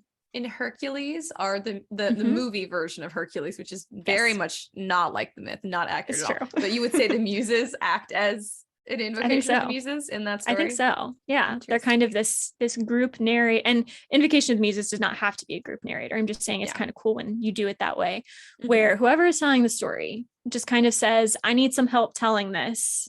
Can you provide some assistance? Okay. Interesting. So, and I think it's cool. And I think it's underused. It's used in like the Iliad and basically anything by the Greeks. Most things religious in nature. This is so Greek theater of them, because that's what Deus Ex Machina is, another literary device. I hate this one, by the way. But the Greeks also loved it. And this also, the indication of the muses also sounds like something that they used in like Greek theater, because Greek theater was like the original version of like Western theater that we know. And so I had to study it a lot for my degree. And Deus Ex Machina is basically when you don't know how to conclude your story, or they would basically write themselves into a corner in their play. And they were like, we don't know how to resolve all these conflicts. So they would literally lower the statue of a god, Deus, using a machine, Machina, onto the stage and be like, and the god solved all the problems. So they were often like, we've written ourselves into a corner, or we need a little more help than we actually have. What can we do? We will look to the sky. And that sounds like the invocation of these. So they're like, we don't know how to tell this story. We'll just have a muse tell it, because the muses are storytellers. So they're we don't want to edit. We don't exactly. Just call them the muses. Exactly. Instead of editing, they were like, we'll just involve the supernatural. We'll let them take care of it. Oh my gosh, it's so funny. It's so funny. I hate Deus Ex Machina. Don't do it, you guys. That one sucks. Cheap. but if you have the right story, Invocation of the Muses could be cool. I'm just Yes, putting it that out could be. there. If someone out there is like, ooh, interesting, run with it. If you're like, Yeah, this that'd is be very stupid, interesting. then just ignore That's me fine. because Ignore me. I But think it's good. Invocation of the Muses is underused. That could Yeah. be used a lot more in some very interesting ways. Deus Mhm. Ex Machina is still overused. It should have never been used once. I hate it. Stop it. Can we everybody. reverse Stop. these? Yeah, can we please reverse the commonality? That'd be fantastic. Thank you. Ugh. All right. Symbolism and imagery. We don't have to talk about this one too much because I feel like this is good for its own episode at one point. I agree. Basically, those are on my list as well, though. Yeah. I think they need to be repeated. If you're going to use a symbol or an image, they need to be repeated for noticeable effect related to the theme or plot twist or characterization. You can't just have a symbol appear once. It has to be something that's kind of happening many times to contribute somehow to the reader's understanding or the character's minimum twice, twice, but you can do more than that, which is nice. It just, if you can do it subtly, you can do it a lot more than twice. If you're like, symbolism's not my strong point, I feel like it's kind of direct, twice. If you can weave it in naturally, which is ideal for symbolism, then a lot more than that, which is very interesting. Symbolism is very useful. It's the kind of stuff they make us write essays on in school. Yes. And what did the color red mean on when a Hester Prynne's scarlet letter? What did the color red symbolize? Right. And then you have to write a paper on it, right? Because the color red for the scarlet letter is a symbol. Also, the A is a symbol. Exactly. So, and that contributes to the story because of a lot of reasons that we probably shouldn't go into because it would be a while. But we could definitely do a whole episode on symbolism and imagery. Yes. So we'll table that for now. We'll also table foreshadowing because that's also a literary device, but I think we already did an episode. Also on my list, but I think we did. Yeah. It's important. Do it. Yep. Yeah. Okay. 2 more. This one is my favorite. I feel like you like it, but we'll see. Dramatic irony. Do you like Give me an one? example. I have had arguments with people about, because apparently I don't understand what dramatic irony is. Okay.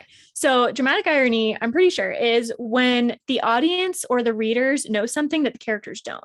Yes. So the context is different. Yes. I love it. Good. So good. I'm so glad. I do this all the time. This is like one of my favorite things in the world. And when you can pull this off when you write in first person, it's like really hard to do in first person, but you can do it and it's so fun. It's delightful. It is something that I like to do a lot because it's really helpful when you have multiple points of view or multiple narrators because they're all having these different experiences. If the readers know, oh my gosh, this army is coming at this place and the characters don't know, the tension is just so much higher. And you're like, when are they going to figure out that this is coming? And then when it happens, it's just this really epic thing. I don't know. It all clashes, it all comes together. Using that the whole time. Yeah. So I love dramatic irony. A lesser example is in a lot of Shakespearean stuff when a character will monologue to the audience. So we know how they're feeling, but then to the other characters, they're like, I'm cool, everything's fine. But earlier they were like, I am so depressed, I'm going to kill myself. Right. AKA yeah. Hamlet. That was an illusion. Did you get it? Yes, I did get it. You alluded to my least favorite play. Yep. Actually, I don't know if it's my least favorite. It's one of my least favorites. Yeah. Yeah, I love dramatic irony. And I don't think it probably can be overdone. I shouldn't say it can't be, but I just think it's so good. Yeah. If you're in third person, especially, it's almost just part of how you have to tell the story. Like you should be using dramatic irony if you're writing in third person.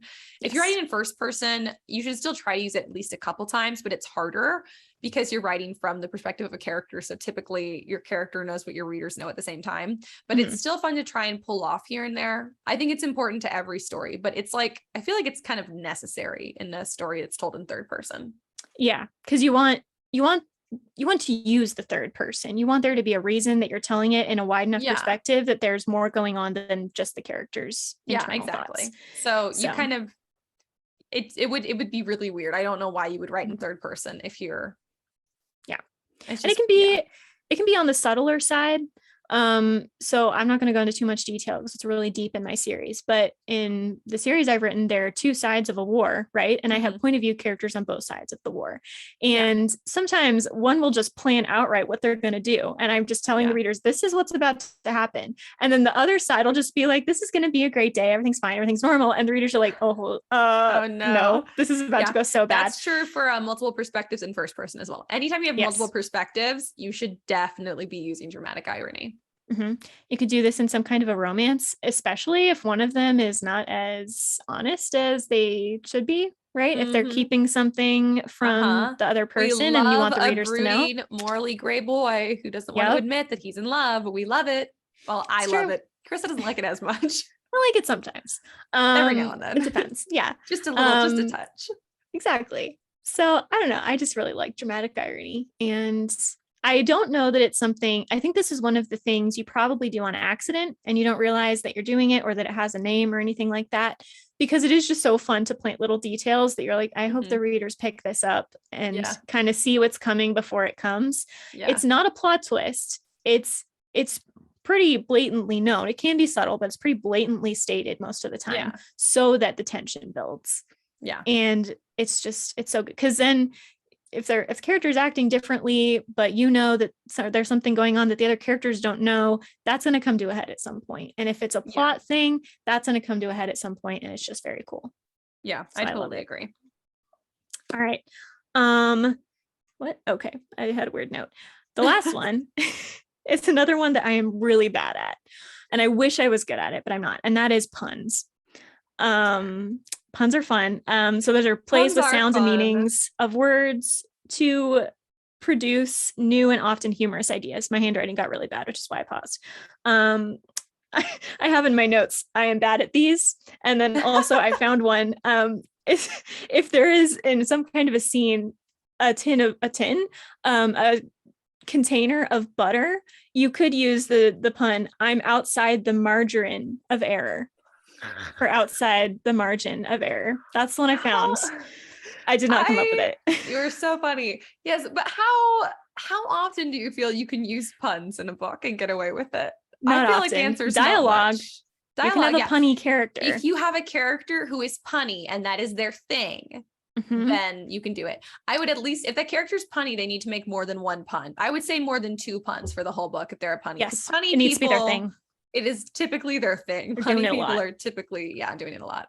I feel like unless you have like a really interesting / unreliable narrator and very like personal narrator, I would say you probably can't do a pun. Yeah. Unless it's in dialogue. I think it's really a dialogue place. Also, I'm not very good at puns. Is punny not a pun? Because it's funny and a pun. Yeah. I think it's fun. I think that's the only one. Yeah, that's the only one I know that I use maybe sometimes. That's funny. I think punny is a pun. I'm not very good at puns either. Yeah, they're hard. No, and they always feel like a dad joke. So I do enjoy them, but I'm not good at making them. Yeah, and they are inherently comedic. So you don't use them in a lot of prose, one, and in very serious situations too. So if you're writing something like fantasy, dystopia, murder mystery, you're probably not as funny in tone, so they're just not gonna have a place there. Again, like a dialogue Mercutio character, like from Romeo and Juliet. Like Mercutio's whole thing is that he is kind of irreverent. He just wants to be funny all the time. He just wants to have a good time all the time. When a situation is really dramatic or intense, he's still never quite in the right headspace for it. So Mercutio could get away with puns in all kinds of scenarios, but it takes a very special character like him to get away with a pun at any given time. And it's his thing. It's his personality. It's not just a random thing he did once. Yeah, exactly. Interesting. Do you have any more? That was all of mine. Did I get all of yours or do you have more? You got almost all of mine. I was like, oh my goodness. Oh, there's 2 actually on here that you didn't get. One I'll touch on briefly. I found that on a list of literary devices and I was like, is it really? I guess it is. In media res, which is when you start a story in the action. I just think this is a great way to start the beginning of your book, like while action is already happening. So an example not of this would be Lord of the Rings.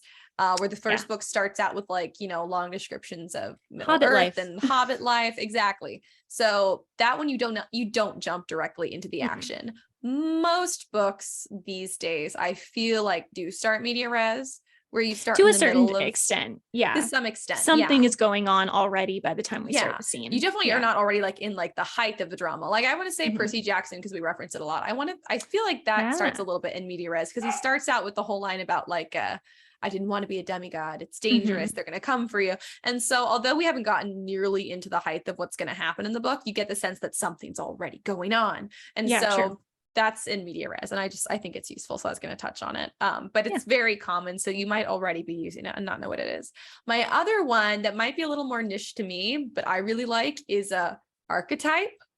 Yes. I'll read the definition, and then I'll tell you what I always think of it as. Okay. So the definition is a very typical example of a certain person or thing, an original that has been imitated, or a recurrent symbol or motif in literature, art, or mythology. I typically think of an archetype as a person, probably largely because of my theater degree, because classical theater is huge on archetype.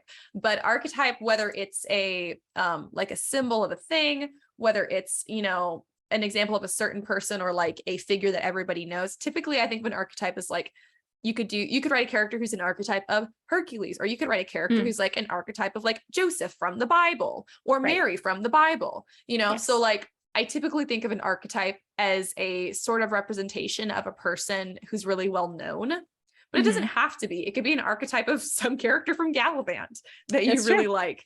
And so it's not plagiarism, because you're definitely not saying, I'm putting this character into my book. You're saying the things that are like core to that person's character are also things that are core to this person's character. So just like the architect makes a architectural drawing, right, of the building, and you see the structure and what it kind of looks like.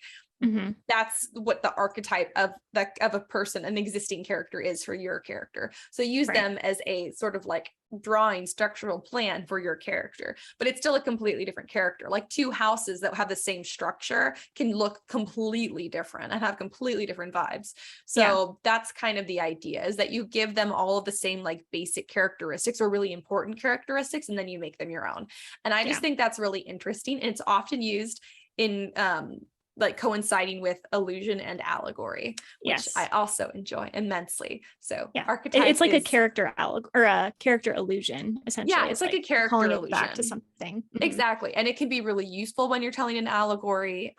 Like Gandalf is, some people think that he is an archetype, well, that Jesus is the archetype or whatever. He's like a Jesus archetype, basically. Some people think that.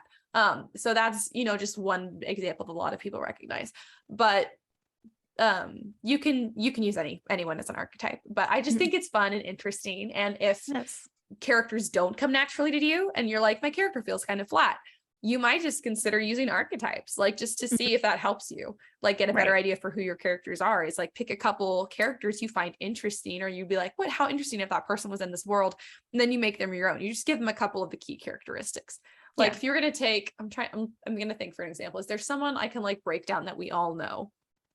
Like a more like ancient character. Like, I mean, more Percy like secular Jackson comes to mind, or Harry Potter, or so we could use Harry Potter, because in my brain I still think of archetypes as like really well-known things. So like the archetype of like an orphan boy attacked at birth, parents loved him, has like a special like kind of resistance to whatever the evil is, makes friends along the way, is kind of like not really super outgoing, kind of just a regular kid on the inside.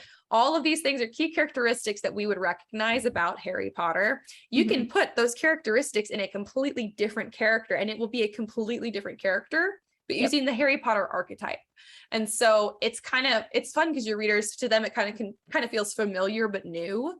And so I really enjoy archetypes. Often people use them to make a statement about something. So especially when you're using like a biblical character as an archetype, it's usually because you're trying to make a point. But whether or not you're trying to make a point, I just think it's really useful and very interesting. So that was my last one. Yeah, good. You reminded me of another one I'll talk about real fast, which is epithet.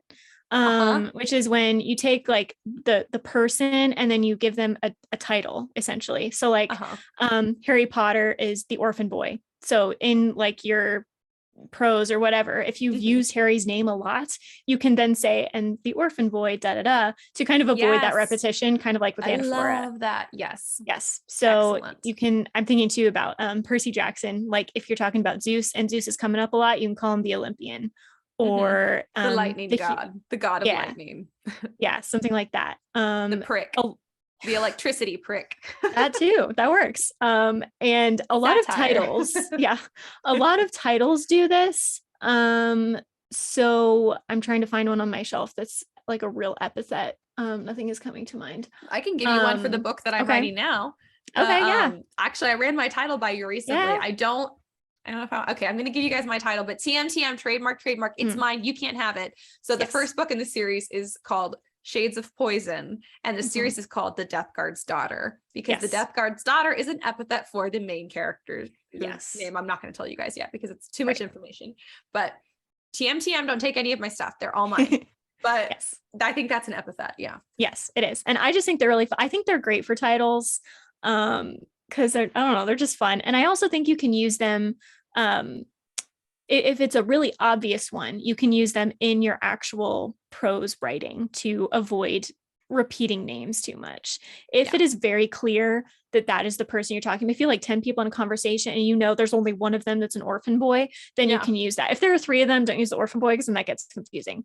But you can use it, or in like a conversation back and forth, if you're just sick of using their names, you can assign some kind of epithet to one or both of them. And that just kind of mixes it up a little bit. And I think it's fun. Yeah, totally agree. Epithet is a good one. I use that a lot as an anaphora. Yeah. That I use it as the grammatical anaphora. Yeah. Not the rhetorical one. Oh, that's good. That's so weird and confusing. Anyway. Cool. Are those all of our favorite literary devices? Those are all of them. I love them a lot. I hope you enjoyed us talking about them, because I did. I feel really smart and I want to write some epithets. I feel really smart now. I'm like, look at my big brain. I know the names of the things I've been doing. Because most of this I've done at some point or other, but I didn't know there was a word for it. Guys, there's a word for everything if you look hard enough. There really is, I think. Except for the really obvious stuff, there should be words for. Yes. There's no word for that. In English, we don't have multiple versions of that, which is very romantic stupid. love in English, there's nothing for that. But there is a word for an anticlimax. Yes. Bathetic. Just trying to pull that into the whole episode. Exactly. So speaking of a book that's not bathetic, do you want to tell us what you've been writing this week? Thank you. That's such a compliment. I've been doing a lot this week, so I'm going to try to run through it real fast because we're already kind of going long. I wrote another short story, which was very cool. And TM on the title. Submitting? No, this is just another random one. I'm letting the other one rest. And so I was like, I'm still in the mood to write something. So then I wrote another one. And I'm really excited about the title. I don't know if it would be published under this, but it's Oiseau Chateau, which means bird's castle. And it's just so fun to say. I love saying Oiseau. Just birds have really cool names in French. Owl is chouette. It's so fun. Chouette. Oh, that's right. I knew that. And so I just wrote this story, and I'm not going to tell you what it's about, but it's short. And I want to read it. Really fun. I can send it to you. Bird castle, please do. It's very cool. So I did that. Then I started writing the first chapter of the Lord of the Flies remix book 2, because I was kind of inspired of how to start that one. I did not get far, not because I ran out of ideas, but because then my brain was like, but what if we do this thing that is less useful, but now I have to dump it out of my brain. Yeah. So now I'm writing a novella that will likely never be published, but I'm trying my hand at novella, which I'm actually happy with how it's going, about 2 characters and their romance from my main series they're not point of view characters. So this is like their story in novella form, which is a very common thing that authors do now. So it's like, that could one day be a thing I do. It's not going to get published anytime soon. I'm not even sure it's chronologically accurate with the rest of the series, but I'm really enjoying it, and I'm getting all this stuff out, and they're really cute and I like them, but they're not meant to be point of view characters. So I have to get it out in novella form. And it's weird because novellas are, I don't know, are they 150 pages or less, 200, something like that. I don't know. I was planning, I was like, should I just write this to empty it out of my brain? And I was like, if I did novella, it would probably be around 150 pages. And I'm writing it now, and I really think it's going to get there. And I feel like I'm now just really accurate in guessing how many pages my books will be when they're in my head to translating them onto the page, which I used to be really bad at. I'm like, this will be 60,000 words. And it was 160. Now I'm like 80,000 words and it gets to 82 or 100 pages. And it'll probably be around 120 pages. So I just feel like I'm kind of honing that skill of being able to gauge how much work it's going to be and how long it would be. And so how, productive it is, or how likely it would to be published at a certain time. So I just feel like that's a good skill to hone. That is useful. That's So definitely useful. Yeah. So I'm just like writing this novella and I'm going to dump it out of my head. And then I'm going to work on book 2 because at least get the first 2 chapters out because I now have those planned like in my head. Heck So yeah. I'm excited about it. Awesome. I'm jealous. That's what I did. Yeah. Thank you. I have guess. not re-edited my book anymore, which is unfortunate because it's the one thing that is keeping me from A, querying it, B, reading yours and Kendall's books, and C, working on my other book that I think will be my amazing masterpiece. So I've been busy because reading Great Expectations, which was very, very long. And now I'm reading The Depths and I'm on a deadline for it. So I do have to finish it, but it's so good so far. So I don't super mind, but I will give this like kind of like an after the fact writing update. I ghost wrote a series of 5 cozy mystery novels because I was ghost wrote it and signed an NDA. I cannot say the name of the books or the name the authors like published under or the publishing company. But all I'm allowed to say, and I double checked with them, is that it is for an household name in the genre. So for a household name in the cozy mystery genre, I ghost wrote 5 cozy mystery novels, and I actually got to buy them and read them in print. Oh my gosh, last week, which is just very interesting. And I mean, they're cozy mystery novels, so like I did not give it like my full artistic force. And the deadline was very short and the pay was very low for what these were. So I definitely didn't give it my all, but I gave it like my good. And so so the result was, hey, this is pretty good. And so for what it is also, I went for like straight Hallmark vibes. So it does read, and the thing that we like about Hallmark is not the quality anyways, but I read it and I was like, this really does feel like Hallmark. So it straight feels like a Hallmark mystery. So I'm like quite pleased about that. It's not the same because like, it's not like I get royalties and I didn't get paid very much and I can't take any kind of credit for it at all. But it was like kind of nice to like see my book in print and be like, I wrote that. Well, not my book, but the quote unquote author's book, but it was like nice basically your book. That's cool. Basically my book. So yeah, that was kind of cool. So that's kind of a writing update, but mostly I've been really busy with prepping for Javi's party and his family coming out and the craziness with the chickens and the chores and the trying to still somehow read that awful long book. So anyways, next week, knock on wood, I keep saying that, but next week I should be able to edit my book. I will be shocked if I cannot. So next week I should have actual updates for you guys again, but cool. For now, that's it. Any other writing updates or is that it? No, that's it. All right. Well, if you guys enjoyed this episode and you just can't get enough of us and you just want to keep up with us, or you just want to keep talking about writing during the week, or you want writing inspiration during the week, you can get that from the Scripturient Society on Instagram or TikTok. TikTok's got funny videos to keep you laughing. Instagram has little like clips and pictures and graphics that have to do with little writing tips that we talk about in the episode. So if you miss an episode, don't worry, you can just go check out our Instagram page and we'll have our basically writing advice of the day on there, all courtesy of Karissa, aka Catherine, aka Lewis. So thank you for that. And if you guys have anything that you want us to talk about on the pod, a specific like writing question or query or problem you've been having, you can email us at contact@storysirenstudio.com. That's our production company, or you can go to storysirenstudio.com to support the pod by buying some merch. We've got some very cool Scripturient Society merch on there, and we'll probably have more cool stuff as the holidays arrive. So that's cool, and you can always message us on social media as well. I think that's everything we've got for you guys. So if you guys wouldn't mind, please go leave a review below. And until then, keep writing. And we'll see you on the next page.